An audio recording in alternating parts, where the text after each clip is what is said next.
Hello, today I'm going to attempt to try a bit of marbling, well, sort of marbling effect. A1 Creatives do lots of different pigments. You can use other pigments with A1, but they can't guarantee that it will cure correctly because all pigments have a different recipe inside them, and some of the ingredients can sort of act against A1's curing, I guess. We've tried a few different ones with varying results. Some cure, hold on, shake the liquid and pour some in. Some cure better than others.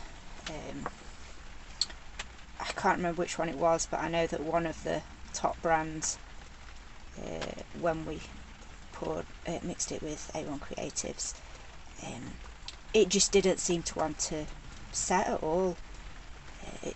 It just stayed, I guess sticky would be the word, which A1 is just not sticky. It's not like resins that if they don't cure right they are sticky, whereas this it was just sticky for ages, and I'm not sure if it ever sorted itself out.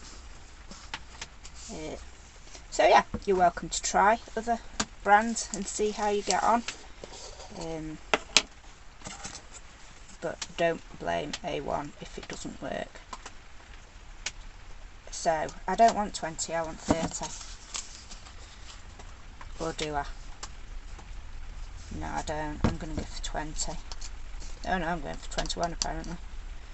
Okay, so that'll be 63 because I'm using the Ivory Stone, which is 1 part liquid and 2 parts powder. I would advise that you do this part first before adding the pigments. I've got 1 gram over 63.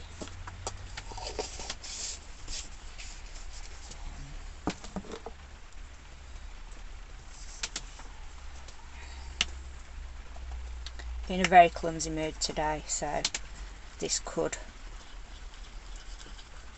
mess up. There's no way that's enough to fill this dragon.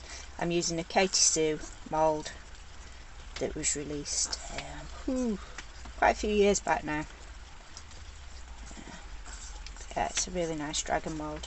The bottom of the tail, I would advise using a bit of support because as it's quite a tough mould, it can be a little bit tricky getting that bit out. It is possible to do it without support and not breaking it,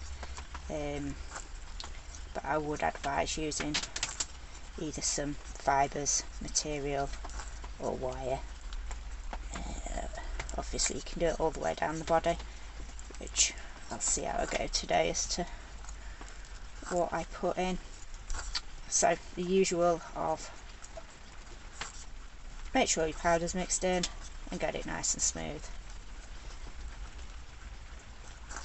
And then when I'm doing the marbling, I do it in a different way. Sometimes I just add the pigment to this and try and carefully mix it in, and other times I will get another pot, which I probably should have mixed a bit more if I was getting another pot, because obviously you'll lose, you don't lose, some of the mixture will stay stuck to this cup and not come out properly for me.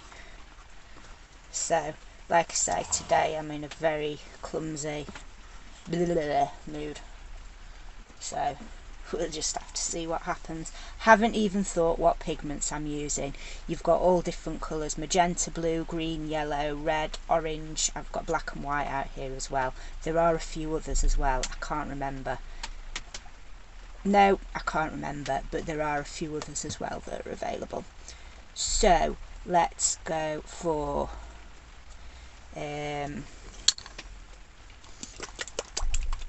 shake it. They come, oh, I've not brought a sealed one out, have I? No. They actually come with the nozzle sealed and this cap attached to the side of them. You easily snap the cap off the side and then get some scissors to cut the nozzle. I'd suggest at an angle, and I'd suggest not cutting it too low down. You can also find, because it's such an intense pigment and really thick, it sometimes clogs up the nozzle, which might have happened here. And so it is always wise to give it a wipe before you put it away. I potentially put a little bit much in there, but never mind, we'll see how it goes. And you don't want to be adding much more than 2 or 3 drops. You can get away with a bit more, but it can weaken the mix. So you'll either find that your cast will be brittle, or it can be fine but just take a bit longer to cure. I'm not great with my colour wheel, so I may end up with just brown here. I don't think I will with this mix, but like I say, brain not working, so just have to see what happens. Oh, that blobbed a bit. So obviously the more you mix it in, the more you're going to get it mixed to a solid colour, so I try to just give it a very slight stir. And I quite often find that I prefer the top of my cast than the bottom, because I've mixed it so weird that yeah, it can look prettier at one end than the other.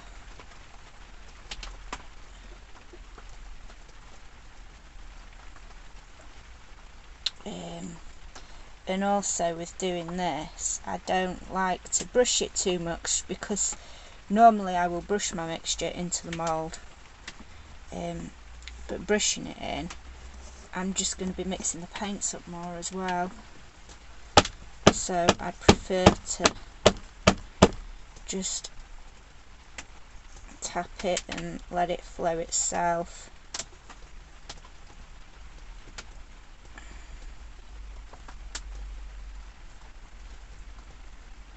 Well, that's looking prettier in the cup than it is in the mould. It is going a bit slushy in the mould, but that's fine, it's a dragon. Dragons are all sorts, aren't they? Because, you know, you see dragons every day, don't you? Right, I'm going to go for some fibres around this bottom bit, just to give it a bit more strength, because I don't think I've got any wire out here. As I say, brain not working, didn't look and make sure first that I'd got everything. I sort of thought, yay, let's just get out there and get something cast. We're going to do a bit of marbling, and that's as far as my thought went today. So, fibres in to strengthen it. Doesn't really matter if it's one piece, one solid piece, as long as it's going like across your weaker points to support them. That's got stuck, it won't move. There we go. Right, I want some more around this tail bit. This is from, why didn't I check the name? Traxial. No, some sort of strengthening fibre that you can get on the A1 website. That's as much as you're getting off me today, I'm afraid. It comes in big sheets, it's great. It can also be broken up into little pieces as well. Any that's sticking out can either be pushed inside or can be cut off afterwards.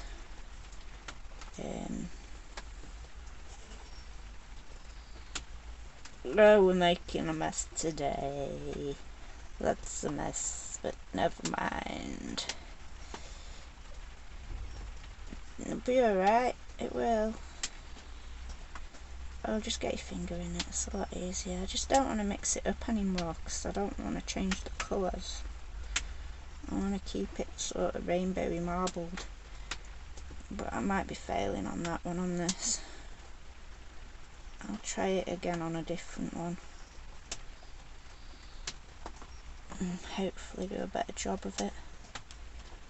But it gives you an idea, and like I say, try it with your own pigments if you want. You'll get different results, different effects.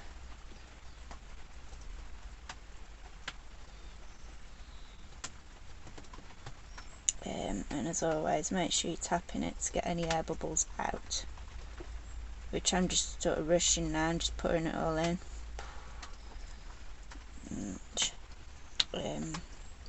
I don't mind if I don't get a perfect cast with this. I mean, this mould is excellent, it's really nice, it's got beautiful scale detail.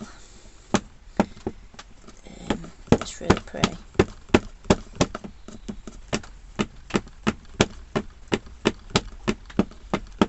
It's not the cutest of my dragon moulds. It's not really a cute dragon, it's quite a fierce dragon. But it's still cool. And I'm very much in dragon mode at the minute. I've been crocheting them all week. And so today it was just like, yeah, I'm going to cast one as well.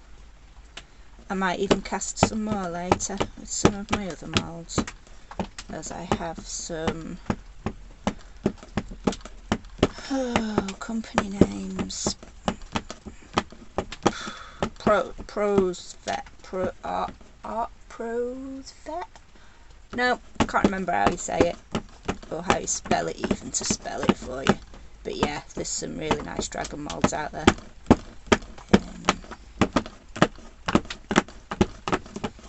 And there's a couple of nice story ones as well. I much prefer the Mercurial Beast to the Fire Breather. The Fire Breather's cool, but I like cute dragons. I like fierce ones as well, but I like cute dragons. And I think the Mercurial Beast is cuter. But yeah, keep an eye out, there's lots of dragons out there, and there's always more on the horizon that will be added to my collection, 100%.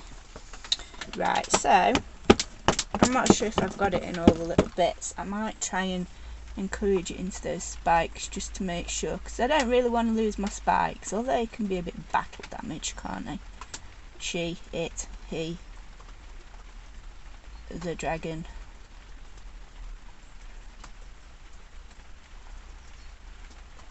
So yeah, with this technique, as you can see, well, I don't know if you can, if you saw that first lot that I poured in, it'll look very different on both sides, because that's the nature of the randomness.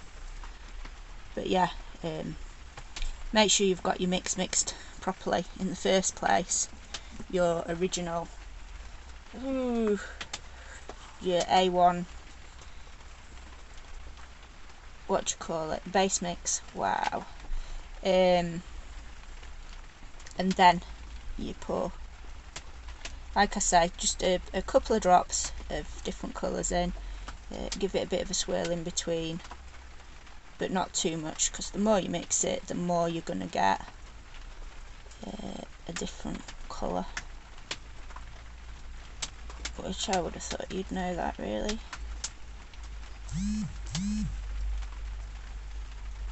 Okay, so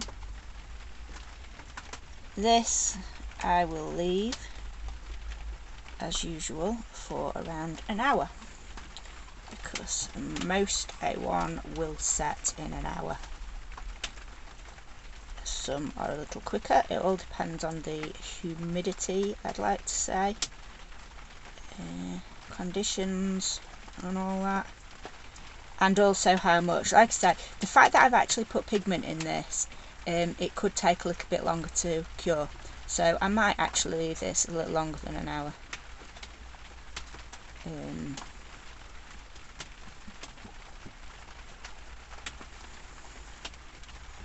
So yeah, well, don't seem to have any pink in those wings, but never mind. and I'm likely to have a bit of trapped air in them as well. Some people say pouring it from a higher distance. Pour it higher up, and it apparently sort of can help release bubbles in your pour as well.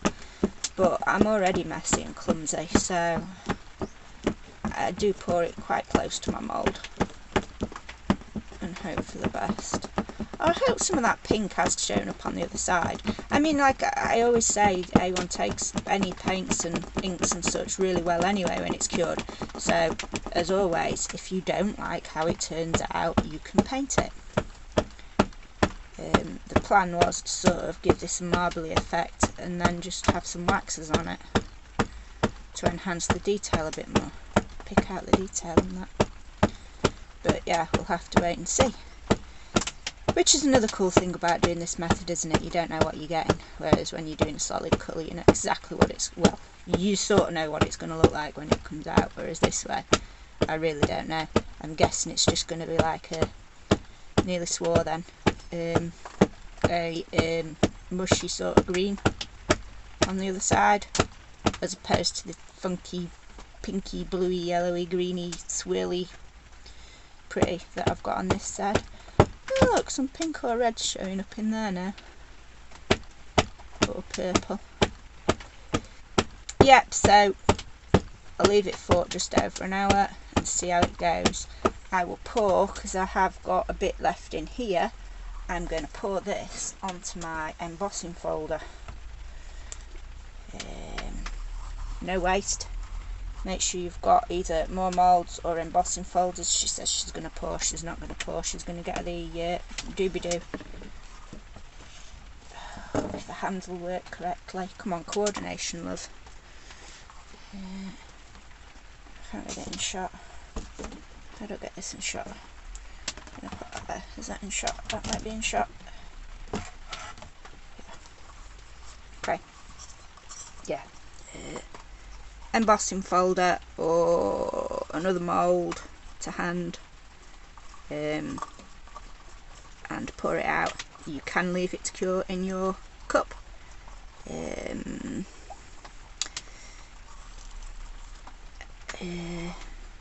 then just pull it out in chunks, which would have actually been a bit prettier because this has just gone a muddy green. Well, it's not muddy green, it's quite a nice green actually. It's a, yeah, which was inevitable putting blue and yellow in, wasn't it?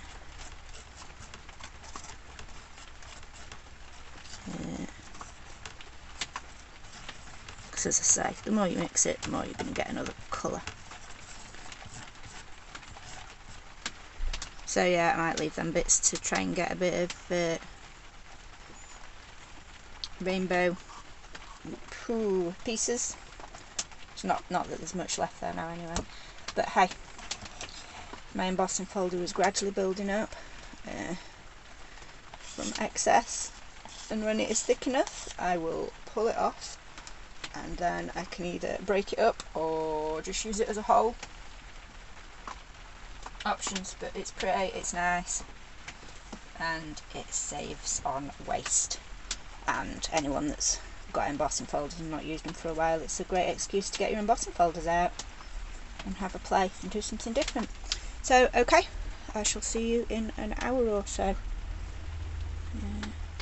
Yeah. Okay, so it's been just over an hour. Let's see what we've got. Looks quite pretty from that side. Well, I think it does. Let's see what we've got on the other side.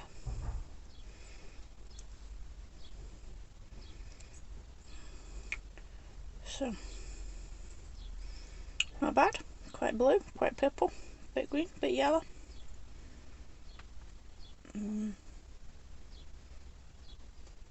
don't think we've particularly got any air bubble marks. No, it looks like it's picked up all the detail quite well there.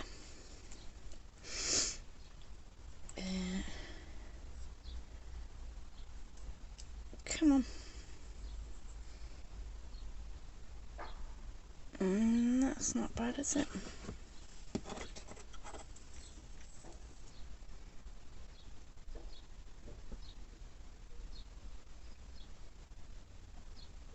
So it might be quite nice. Okay, let's see if I put enough support in this now to pull it out nicely and not break. So just gently ease off around the edges.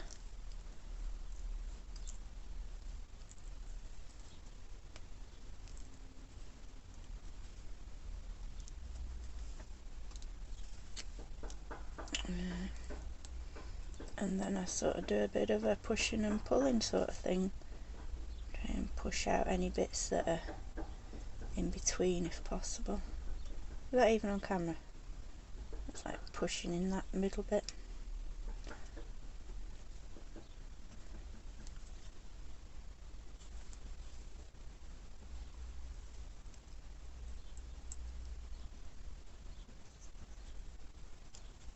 Okay.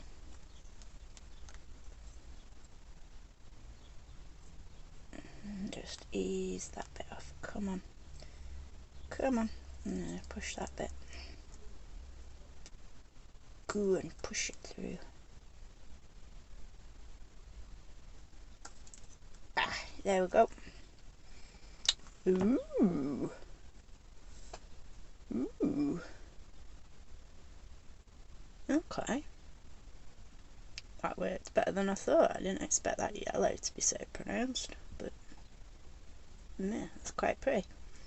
Few little air bubble marks, but mostly that's alright. A few bits where the support is sticking through here, but those bits are easily I got some scissors, just have. Right, now can I see what I'm doing? Can you see what I'm doing? I can't see what I'm doing. Yeah, just easily cut those bits off. So yeah, I'm quite pleased with that. If I hadn't have mixed it in as much, I would have still had some of the white original. I think I prefer that side. No, I don't. I like both sides. They're different, aren't they? Yeah, if I hadn't have mixed the colours in as much, I'd have still had an element of the white flowing through it. So yeah, it's up to you how much pigment you put in. But like I say, I won't put more than a few drops in for it to cure correctly. And just swirl it in slightly. So yeah, there we go. Hope you like it. Hope it inspired you to try a bit of a marbly, swirly finish. What do the wings look like with it? Are the wings a bit too... Ah, I think they'll work alright with it, won't they? Yeah, they might be okay, that. Anyway, there we go. A1 Creatives Ivory Stone with some A1 Creatives pigments, the yellow, the magenta and the blue, in a Katy Sue Dragon mould. I can't remember its exact name, but it's a Katy Sue Dragon. I hope you enjoyed it. Please like and subscribe if you did. Much appreciated. And I'll see you soon with something else, hopefully. Thank you. Bye.